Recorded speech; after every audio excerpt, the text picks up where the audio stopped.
Взял! Взял! Взял! Давай! Понесли!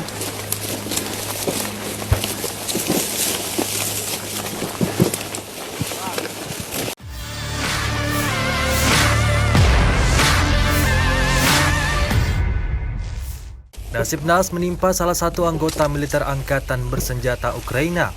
Rekamannya ramai beredar di media sosial Telegram pada Sabtu 3 Desember 2022. Pertarungan yang semakin memanas di medan perang tak jarang menimbulkan banyak korban. Ada yang luka ringan, luka parah hingga tewas di tempat saat operasi militer khusus. Tampak dalam rekaman sekelompok angkatan bersenjata Ukraina sedang melakukan evakuasi terhadap salah seorang rekannya yang terluka di arah Kherson.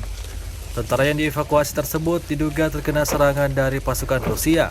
Ia kemudian dibawa ke suatu tempat untuk menerima perawatan medis. Hingga video ini beredar, beragam komentar diberikan warganet.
Населенных пунктов Симфовка, Круглетовка Харьковской области, Иброво, Поцелуя и Чистовка Константиновка Казахстанской Республики.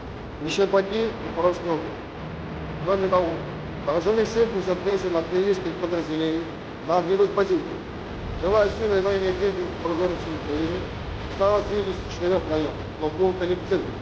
А также подавлены 2 ключевые позиции для реактивных систем залпового огня ГРАД в районах населенных пунктов. Но впливает Литвянов контактных. В районах Писатова, Красновечерская, Червонопоповка, Голикова, Кузовка, Луганская республика, Егоров, также перехвачены воздух, 12 реактивных снарядов систем залпового огня «Ураган» и «Альта»,